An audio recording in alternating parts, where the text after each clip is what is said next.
I'm Charles T. Gregg. I was born in Chattanooga, Tennessee on August the 30th, 1942. And what did your parents do? My father was a florist. My mother helped him in the flower shop. I was a sibling. I was the fourth child, a total of five. Did any of your other siblings serve in the military? No, my uncle did. My uncle served in World War II, but that's all. So what year did you graduate high school? Graduated in 1960 from high school and 1964 from the University of Tennessee. So when you went into the military, did you enlist or were you drafted? I went through Reserve Officer Training Corps, which is ROTC, in college. I came out upon graduation as a lieutenant. They have an ROTC program in high school, and I had 3 years of ROTC at University at Chattanooga.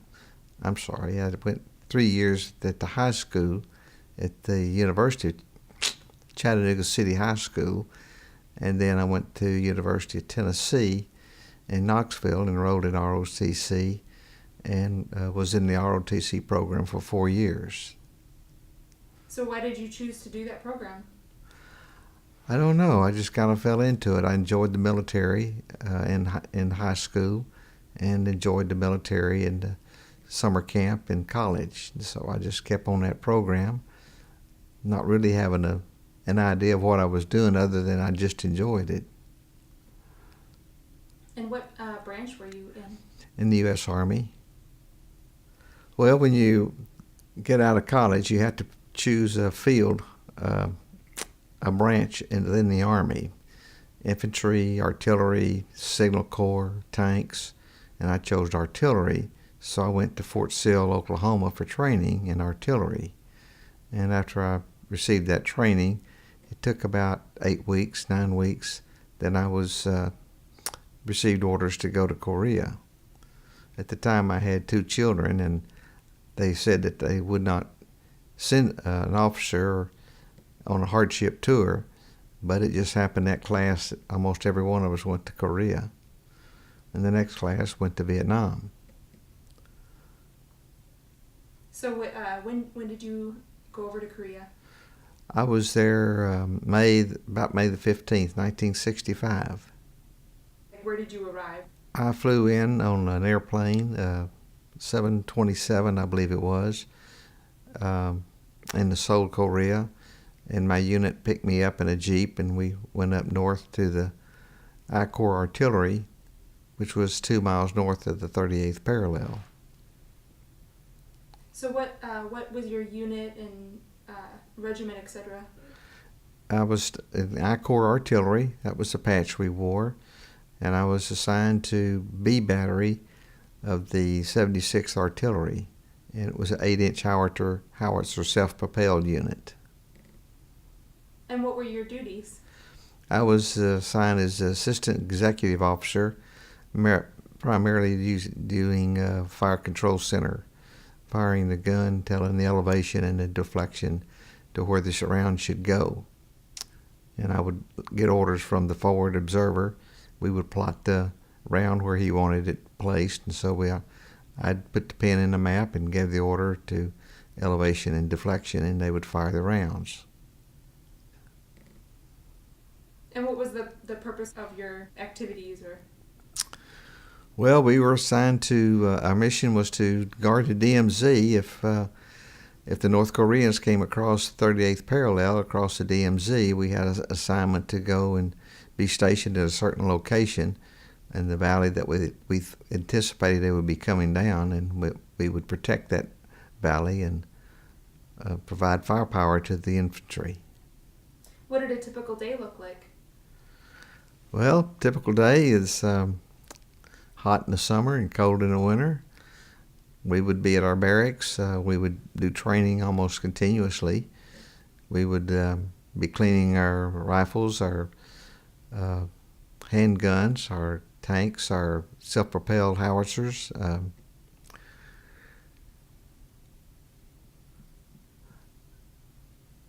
just receiving orders and planning and doing things like that. Were there any stories or memories, experiences from your time that particularly stand out? Well, when I first arrived at Seoul, Korea, I was traveling in a Jeep, and the private that was driving the Jeep slowed down for traffic, and there was a dead person there on the road. I don't know what they died from, but people were walking around them, and I said, well, we got to stop and help this person. They may still be alive. And he said, no, you can't do that. He said, if you touch the person in Korea, you'll have to bury them. That's the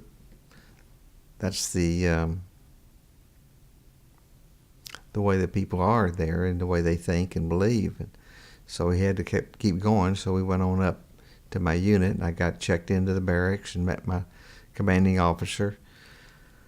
One of the duties that an officer has is officer of the day, and that meant like keeping the compound safe at night and having a guard duty. And I would have to walk the perimeter about 4 times a night. And I noticed that there was a Korean man in the far, he was probably 500 yards from me.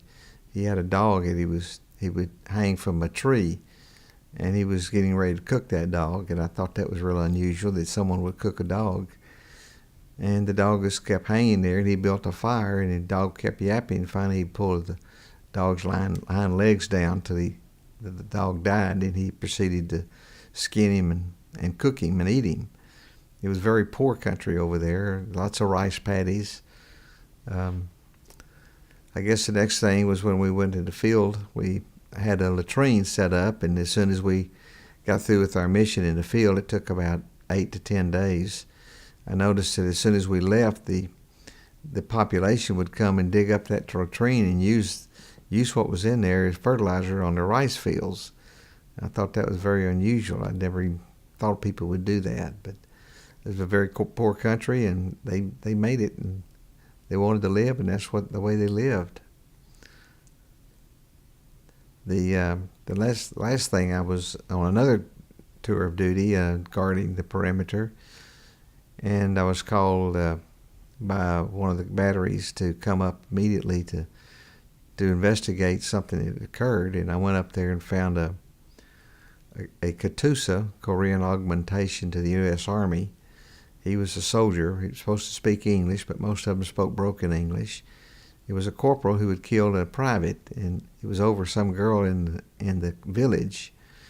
And he had taken a mosquito net pole and rammed it through the forehead of the private, and the private eventually died. The medics came in and sawed the iron pole out of his head with a hacksaw, and then they loaded him up in a helicopter and flew him down to Seoul to a medical facility. That's where I learned later that he died. That corporal was subsequently taken out of our unit and moved back into the Rock Army, and I never heard from him since, but that was an unusual situation for me. I'll remember that probably forever. For the sake of those watching the video, can you explain what a Katusa is? The Rock Army, Republic of Korea Army, had men who spoke some English, and they would assist us and bring our unit up to a higher number. And usually we had 50% U.S. soldiers and 50% Katusa soldiers. And they were Korean. They had the rock emblems and the rock insignia, and they helped us and assisted us. So when we were in a battery command situation, we'd have probably 4 Katusa soldiers and 4 U.S. Army soldiers on each howitzer. What did you know about Korea before you went over? I knew there was a Korean War, and I knew that it had something to do with the 38th parallel. I knew that we had fought and lost a lot of soldiers there, and I didn't know why we needed to still be there, but it was obvious when I got there that the North Koreans were still there and very much a part of having a military force there. And the United States was very concerned, so was South Korea, that they might come across the 38th parallel and begin the Korean conflict all over again. What did it feel like to be there during that time? Well, it was very peaceful as far as military-wise. We always were training, and just in case the North Koreans came across. Um, we didn't have any shooting or anything like that, so it wasn't so bad. But sure was cold in the winter and hot in the summer. And what was it like at that time? I mean, like society or what, the terrain, etc. Well, the terrain was just like it always had been. It was um, rice paddies all over the place. Had a lot of pheasant flying around, although I never hunted pheasant. But I just noticed there was a lot of poor people there trying to make ends meet. Their houses were dirt floors, and their roofs were made out of straw from wheat and rice straw. They didn't let anything go to waste. I don't think they even had a word for trash or garbage because they used everything. Have you been back since then? I have not. I did hire, when my CPA firm in Tom Bean, I did hire a Korean girl. She was an orphan over there, and she was taken when she was just like 3 months old by a soldier, a U.S. soldier, and brought back to the United States. And she never spoke Korean and always spoke English. And I always thought it unusual that she couldn't speak any Korean at all, but she said she couldn't. But I still have a fond affiliation for the Koreans. They worked hard and did what they did to make life as easier as they could. What do you think about U.S.-Korea relations today? Well, I'm totally amazed how U.S. soldiers are received by the Korean communities. They just love us. I mean, they do anything for us. I've never seen that before. No other country I'm aware of ever showed that much appreciation for what we did in Korea. In every Korean community I go to, whether it's in Dallas or here in Rochester, Minnesota, they're just overwhelmingly appreciative of what we did in Korea. And I think the U.S.-Korean relationship from that standpoint has been very good. What kind of friendships or camaraderie did you form in the military during your service? Well, it was all with the U.S. soldiers, mainly with the officers. I can't remember their names. I can certainly remember their faces now. But we got along very well. There wasn't any bickering or fighting. It was always wanting to go back home when we could. My father passed away when I was over there, so I was able to get on an aircraft on emergency leave and go back to Chattanooga, Tennessee for his funeral. But then right after the service of his funeral, I went back to Korea. How did you stay in touch with family and friends back home during that time? Always with letter writings. We wrote letters. I wrote a letter every day to my wife and my maybe once a month to my mother and father. So as a young kid, when the Korean War was actually going on, were you aware of it at all? I was aware there was a conflict, and a Korean conflict. I knew there were people dying over there, but I wasn't sure what it was about. I remember that Harry Truman was our president during that time, and I can remember hearing him on the radio because we didn't have TV at first. We had a TV later on. But I would sit and listen to him at the radio when my dad would listen to it, not really knowing what was happening over there other than there was people losing their lives over there. So later on in life when you were being sent over there, did you think back to that time at all, or what did you think of it being assigned there? I probably didn't think much of that. Didn't probably put it all together. It just I was in the Army. I was assigned to Korea, and I was going to do what I had to do to protect my country, and ended up protecting the folks there in Korea. When did you finish your tour in Korea? It was in June of 1966. And when you rotated home, did you still have time left? Yes, I was in for 2 years, and I ended up spending 2 years in 6 months. But I rotated back to the States at Fort Knox, Oklahoma. It was a tank unit, tank training facility, and I was assigned to an artillery unit to help and assist the training of the people in the tanks. So when you finished your time of service, what did you do after that? Well, I put in for a regular Army commission, but I wasn't granted that. They wanted me to go to Vietnam first, and they said if I came back from Vietnam, they'd consider giving me a regular Army commission. I said, no, I don't think I want to do that. So I just went ahead and received my discharge from the Army and went to work in Chattanooga, Tennessee. And what have you done since?